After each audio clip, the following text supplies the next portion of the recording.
Uyg'urlar tarixdan buyon turli sabablar tufaylidan o'zlarining ona vatanidan dunyoning har qaysi joylariga ko'chgan. Ma'lum bo'lishicha, Uyg'urlarning O'rta Osiyodagi davlatlarga ko'chib o'ltiraqlashishi xeyli uzun tarixga ega. Ammo Uyg'urlarning g'arb ellarida o'ltiraqlash tarixi boshqa millatdan bo'lgan ko'chmanlarga qaraganda ancha uzun emas. Shundaq bo'lishiga qaramay, Uyg'urlar g'arb ellaridagi ko'p qatlamli madaniyatda turli shakllarda o'zining mavjudligini namoyon qilib kelmoqda. Shvetsiyalik Uyg'ur qizi Gulhayot Mirzahmat yaqinda Shvetsiyaning Talat nomli radio programmasida Uyg'ur xalqi duch kelayotgan irqiy qirg'inchilik va uning o'ziga elib kelgan ruhiy jarohatlari, vatanining hurligiga, mustaqilligiga bo'lgan talpinishlarini Shvet xalqiga anglatgan. Gulhayot Mirzahmat bu vaqtda radiomizga so'z qilib, bu qitimliq radio programmasida o'ziga qo'ygan talabini o'rinlaganligini, ya'ni Uyg'urlarning ahvolini dunyoga anglatganligini bildirdi. Egilishimizcha, o'zlari cho'ng bo'lgan davlatning tilida Uyg'urlarning ahvolini jonliq shaklda anglatayotgan Gulhayotga o'xshash yoshlar barg'ansir ko'paygan. Gollandiyada cho'ng bo'lgan Ahmadjon Qosimmi ashu Uyg'ur davosining oldingi sepiga qetilayotgan yoshlarning biri. U oldingi hafta Gollandiyaning Leiden universitetida Uyg'urlarning navbatdagi vaziyati haqida leksiya bergan. Biz bu munosabat bilan muhajiratda yashayotgan hamda Uyg'ur masalasiga dunyoning diqqatini tortishga tirishayotgan Gulhayot, Ahmadjonga o'xshash Uyg'ur yoshlarini bugungi suhbat programmamizga taklif qildik. Ular dunyoning har qaysi joylarida yashayotgan Uyg'ur yoshlarining Uyg'ur davosiga qetilishining tanlash emas, balki majburiyat ekanligini bildirishdi. Tövəndə diqqətinizlər söhbətimizin təfsilatında bo'lsin. Assalomu alaykum. Söhbətimizə xoş gəldinizlər. Aldı bilan Gulhayot, siz özünüzni bir tanıştırıb ötən bolsanız. Assalomu alaykum. Mening ismim Gulhayot Mirzahmat. Men vatandan 8 yosh vaqtimda uydagilar bilan birga ayrilgan. Undan keyin Shvetsiyada yashadik, Shvetsiyada o'sib cho'ng bo'ldik. Oliy maktabda men xalqaro munosabat kasblarida o'qidim. Hozir Shvetsiyadagi bir yerlik NGOda ishlayman. Siz yaqinda bir radio programmasida Uyg'urlarning ahvolini anglatibsiz. Mushu programma haqida bir to'xtalib beramsiz?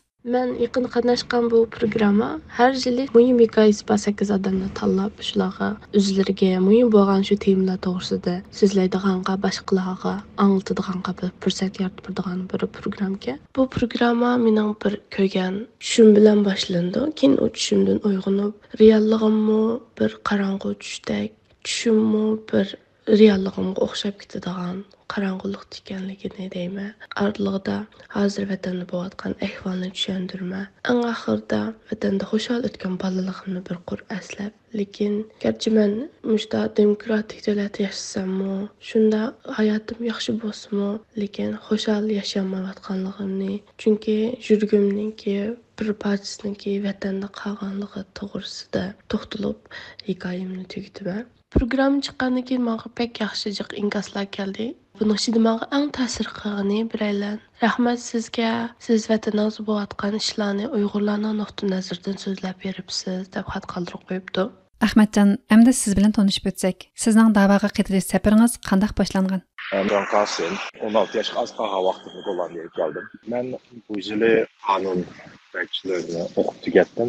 Utrecht universitetida yozdan keyin 9-oydan boshlab Gollandiyaning asosiy qonun to'g'risida masterlik o'qiyman, 1 yillik. Hozir men maktabimdan sir haftada 3 kun ishlayapman. Qonun advisor, legal advisor deydi uni. Men bu da'vo kirishdan burun jib o'ylashgan, qachon kirsam bo'ldi, qachon Uyg'urlarning ishiga men muvaffaq bo'la olayman deb o'ylaganman shu 2017dan boshlablamchi shu kompaniyaning ishi bo'lgan chog'da. Uyg'urlarning ishini men kirishdan burun birinchi o'ylagan narsam men Uyg'urlarning tarixini tuzib bilmayotganman. To'g'riliqcha uchur apaqmagan. Shu men birinchi Uyg'urlarning tarixini jiq bildigan cho'nglardan maslahat so'ragan qaysi kitoblarni o'qisam bo'ldi. Siz menga kitoblarni deb bersangiz deb. Uyg'ur masalasi, Uyg'urlarning tarixining bir asosini tushunib olib, ana shu yerdan boshlaydi degan. Apam degancha, o'zingning xalqiga yordam qilmaydi desang, cho'qim birinchi o'zingning tarixini bilishing kerak bo'lmasa, hech qo'shamaysan, cho'qim tarixni bilishing kerak deydi. Shu menga ta'sir qilib, shu tarixni birinchi o'qiganman. Uyg'ur to'g'riliq kitoblarni yozilib boqmabgan gollandchacha. Sab yoq tarjim qilingan kitoblar, lekin Uyg'urlar o'zi ya bo'lsa gollandchaning o'zida yozilgan Uyg'urcha kitob yozilib boqmabgan. Shu yozdim bu kitobni 2021-yil yoki 2022-yil o'tgan yilda 5-oyda nashriyat qilindi Gollandiyada. Kitobning ismi Uyg'ur degan tarjima qilsa bo'ldi. Gollandchada Uyg'ur syndrom deydi, ya'ni inglizchada Uyghur dream deydi. Bu kitobning mazmuni asosiyatan Uyg'urlarningki masalasi bilan yoki o'zimningki uchirgan duch kelgan problemlardan parallel qilgan bir kitob. Uyg'urlarningki men shu Gollandiya qilgan aktivizmlar degandek narsalarni yozdim. Hem Uygurlarınki tarihi hem etçillam 160 mı 170 betlam kitap yapıp bir qadımlam okup yüklelaysiz bir keçidilam. Sizmi yaqında bir maktabda Uyg'urlar haqida leksiya beribsiz. Bu vaqtda bir to'xtalib beramsiz? Bu Gollandiyada normalda leksiya so'zlab chaqirgan chog'da asos jihatdan bir tal professor bilan bir tal Uyg'urlarning o'zini bir chaqiribsiz. Professorlar normalda shu yilqi işte researchlarninki data analyst to'g'riliq so'zlaydi. Yani Uyg'urlar bizni chaqirgan chog'da shu normalda yo'q. O'zimiz duch kelgan problemlarni deydi-ku.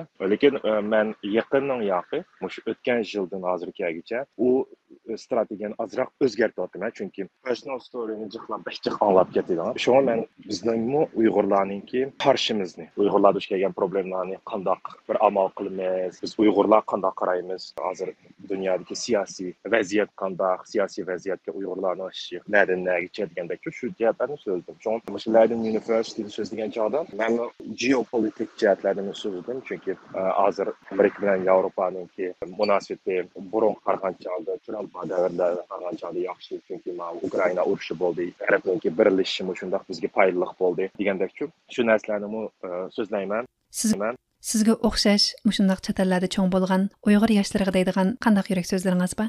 Uyg'ur yoshlarninki bu da'voga kirish bir majburiyat deb qarayman, u bir tanlash emas, bir majburiyat. Chunki Uyg'ur da'voning ishi bek uzoq muddat mavzu, o'zingiz bilasiz. Atagini o'shilmaydi. Ham bizning u yerdagi ish, masalan, urushga o'xshash, urushdan to'xtatishlar tugaydigan ishlar o'xshamaydi, masalan, boshqa davlatlarga qaraganda chog'da. Bizningki duch kelayotgan zulmimiz bek uzoq bo'ldi. 1949dan boshladi. Shunga buni shu necha avloddan beri anlatamiz bu zulmni. Bo'libmi chet elda cho'ng bo'lgan, ya chet elning ma'rifini erishib, bu yerdagi masalalarni bildigan yoshlarga texnik bek muhim shu Uyg'urlarning masalasini tushuntirish. Bo'lib Yevropa degan davlatlarda bek muhim, chunki Yevropaning pozitsiyasini dunyoda aldirmay ko'payyotidi. Yevropaning kuchi cho'ng, Amerikaning kuchi bo'lib g'arb davlatlarda shu Uyg'urlarning gapini duch kelayotgan zulmni anglashtirish bek muhim.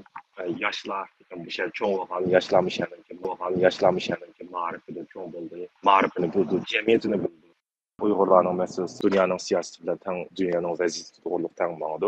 Dunyoning siyosatini tushunish kerak, dunyoning vaziyatini tushunish kerak. Shu jihatlardan Uyg'urlarning qayerda ortiqchiligi bo'lsa, shu yerda yordam qilsa, biz hammamiz birlashib yaxshi bir da'vo qila olamiz. Bu yerda yoshlarning o'rni bek muhim. Bo'libmi bizning da'voning mush ahvolga kelgan chog'da, mush darajaga kelgan chog'da chuqur yoshlarni tang chiqib, o'zininki qanchalik yordam qila olsa, billi yordam qila olishni umid qilib. Gulhayat va Ahmadjonga o'xshash yoshlar dunyoning har qaysi joylarida ba'zida ochiq oshkora, ba'zida parda orqasida turib Uyg'ur davosining olg'a ilgarilishiga hassa qo'shayotgan yoshlarning barg'ansiri ko'payayotganligi ma'lum. Egilishimizcha, navbatda Turkiyada avangard yoshlarni tarbiyalash kursi echilayotgan bo'lib, muhojiratda cho'ng bo'layotgan Uyg'ur davosiga ko'ngil qo'ygan Uyg'ur yoshlar tarbiyalanadi ekan. Qozog'istonlik Uyg'ur qizi Shahnoz Yaqubova va turkiyalik Uyg'ur qizi Mayda Abdulhamid ashu yoshlarning jumlasidandir. Biz bugungi suhbat programmamizga bu yoshlarni taklif qildik. Ular o'zlari tex kichik bo'lsa-mu, yuragidagi orzulari cho'ng yoshlar ekan. Tövəndə diqqətinizlə söhbətimizin təfsilatı bo'lsin. Assalomu alaykum. Söhbətimizə xoş gəldinizlər. Mayda, o'zingizni bir tanishtirib o'tgandan keyin Turkiyada Uyg'ur davosi haqida his qilganlaringizni bir tapaqqan bo'lsangiz. Assalomu alaykum. Menim ismim Mayda Abdulhamid. Ben Türkiye'de yaşayotgan bir Uyg'ur o'quvchi. O'zim Turkiyada İstanbulda tug'ilib cho'ng bo'lgan. Kichik vaqtimdan tortib ota-onam menga Uyg'ur anglini tushuntirish uchun bek tirishgan. Shunga men Uyg'ur tilini, Uyg'ur tarixini, Uyg'ur kültürünü bilib cho'ng bo'lgan. Hozir 2023 yilining 6-oyida Tulqutdan tugitib universitet imtihonini bergan. Xudo buyursa 9-oyda universitetga boshlayman. Universitetda ijtimoiy fan o'qish planim bor. Qonundek, xalqaro munosabatlik Uyg'ur davosini ilgarilatish uchun shu ijtimoiy fanlarni bilish kerak. Xalqaro platformalarda o'zimizning millatini temsil qilish uchun hammadan muhim ham maktablarimda bo'lsin, ham o'zimning atrofi bo'lsin, Uyg'ur davosini qo'limdan kelgancha taqitishga, qo'limdan kelgancha bizning yosh bolalarga tushuntirishga tirishaman. Turklar hem tilimiz, hem dinimiz, hem ajdodimiz o'xshash bo'lganligi uchun bizning Uyg'ur bo'lishimizga hurmat qildi. Bizni o'zining qarindishidek ko'rdi. Shuningga Turk xalqiga Uyg'ur davosini tushuntirish balkim boshqa xalqlarga bilan silishtirganda osonroq. Ammo bu hamda hammamizga ma'lum bo'lganligi uchun Xitoyga hamma davlatlar ekonomik jihatdan bog'liq.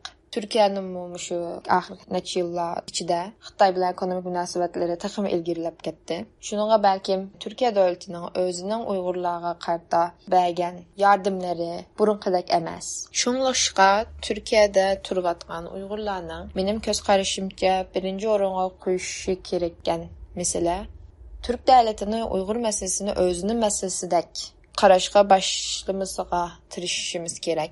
Xudo buyursa, ilgirlagan zamonlarda bu davani yuritish uchun qo'limdan kelgan hamma narsani eng yaxshi shaklda qilishga tirishima. Yana bizning o'zimizning yosh bolalarimizmi, savodoshlarimiz bunga tirishidi. Shahnazmo Uyg'urcha, Qozoqcha va rus tillarida Uyg'urlarni qozoq qatorli qarindosh millatlarga tanishtirayotgan yoshlarning biri ekan. Undaqda Shahnaz Qozog'istondagi Uyg'ur davosini anglatish ahvoli qanday? Özümden tug'ilib o'sgan jutum Uyg'ur nahiyasi Chonjisida mushtaq Uyg'urlarga oid tanishtirish madaniyat tarix jihatdan har xil ish faoliyatlar yurgizildi. Almutada o'zim ish bobi bilan bu Almutadagi Cumhuriyetlik Medeniyet Merkezi var. Şu yerda har xil o'tkazilgan ish faoliyatlar hammasiga aktiv qatnashaman. Ya'ni cho'nglag'imni qo'ldan kelgancha yordamimni berishga tirishaman. Vatandagi Uyg'ur qarindoshlarimizga Xitoylarning ko'rsatayotgan vahshiyliklari to'g'riliq irqiy qirg'inchilik assimilyatsiyalashtish ishlari to'g'risida xabarim bor. YouTube'ning kanalidagi yangiliklar bilan tanishib ko'rib o'tiramiz. YouTube'da shu Uyg'urchani tushunmaydigan qarindoshlarimiz uchun O'rta Osiyodagi Uyg'ur qozoqlar uchun deymiz-ku. Qozoq qarindoshlarimiz Uyg'urlarning oshxonasiga bek xushtar. Uyg'urlarning naqsh usullarini yaxshi ko'radi, lekin shu bir kamchiligi, ichnarligi shu oshxona, shu usul naqshidan boshqa tarixiga, uni ilm-fan tadqiqlarga ancha bir ko'ngil bo'linib ketmaydi. Rus tilida vaqt etimiz, qandaq darajada qiynayotganligini, uni konslager'dagi qiynalayotgan qarindoshlarimiz to'g'risida nimalarni qiladi, qandaq qiynayotdi, buningga nima sabab, shular haqida etimiz albatta. Gulhayat, oxirida sizdan yana bir savolim. Yoshlarga o'zingizning da'voga kirish safaringizni his qilganlaringizni aytib beramsiz? Şivsiyad radyo, gezit, televizorlardımı Uygurlar tilga ilinsa, Uygurlarni mesela biz bir san sıfırdek, bizden hiçbir hikayemiz yokdek, ya bo'lmasa Xitoydagi bir asonliq millatdek, Xitoyda yashaydigan musulmonlar deb shunday so'zlatdi-da. Bu menga biza g'alati bilinadi. Gerçi men xato bilingan bo'lsa-mu, men lekin darruvliqqa nima qilish kerakligini o'zim anqiramay qoldim. Bu oliy maktabda o'qiyotgan mezgilimda. Bir kuni bir savodashim tuyuqsizdan bir leadership programning uchurini berdi menga. Shuning bilan men qiziqib bu programga iltimos qilib qatnashdim. Bu qandaq bir programga desak, bu gruppada endi o'xshamagan arx ko'rinishi bo'lganlar, o'xshamagan diniy e'tiqodi borlar, o'xshamagan hayot kechirmishi borlar, o'xshamagan milliy kimligi borlar bir yerga yig'ilib, maktab yoki o'xshamagan shirkat bo'lamdi yoki ba'zi hukumat organlari bo'lamdi. Shular bilan ko'rishib bir workshop qildik-da. Bu workshopda biz mushta o'xshamagan bo'lsak-mu, o'xshamagan yerlarimizdan bakrak o'xshash yerlarimiz ko'p deb bir o'xshamagan mushta kimliklar o'tirsida ko'rik bo'ladigan bir programga. Shuning bilan buni qatnashgandan keyin men to'xtab turar, bu yerda Uyg'urlarning hikoyasini so'zlaydigan bir fursat bor ekan deb men o'zim bu program qiziqib qoldim.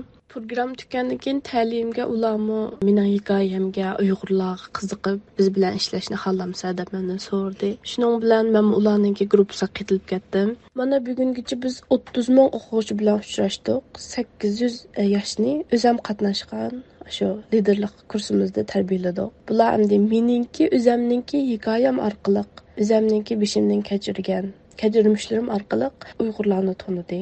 Gerçi men Shvetsiyadagi bu cho'ng bo'shliqni to'ldirolmasam-mu, lekin o'zimning qo'ldan kelgan holatda shu darajada to'ldirdim deb o'ylayman. Ham bu ishni o'zim boshda Uyg'urlarni anglatman, Uyg'urlarningki ahvolini tushundirman deb niyat qilgan vaqtimdagi shu o'zimga qo'ygan talabimga javob bergandek his qildim. Suhbatimizning oxirida Uyg'ur akademiyasining muavin raisi doktor Mag'firat Kamal muhojiratda cho'ng bo'lgan Uyg'ur yoshlarini tarbiyalashning muhimligi haqidagi fikrlarni biz bilan o'rtoqlashdi. Biz endi birinchi avlod balkim 60'larda kelgan bo'lsa, endi undan keyingilar shu 80-90'larda chet elga chiqishga boshladi. Mana endi shu 2000-yildan keyin bizning yoshlarimiz tug'ilib, 3-avlod yoki 2-avlod bo'lishi mumkin. Bular ko'p yerlarda 2-avlod bo'lishi mumkin. Hozir Uyg'urlar dunyoning hamma yeriga tarqalib ketdi. Bu 2-avlod yoshlarningki Uyg'urlarni bilishi, o'zining kimligini tonishi nihoyat muhim. Chunki har qaysi davlatlarda bizning farqli madaniyatlarning ballarning ichida yashayapmiz. Bu ballarımızda o'zing kim ekanligini aniq bilishi, ularningki sog'lom ruh bilanchu, ruhiy jihatdami o'zlari xotirjam, men mundaq bir millatga tava, ammo men mayda yashayman deydigan narsa aniq qilishi nihoyatda muhim. Endi Uyg'urlarningki hozirgi ahvolini hammamiz bilamiz. Uyg'urlar cho'qim o'zining madaniyatini mayli diasporada bo'lsin davomlashtirish kerak.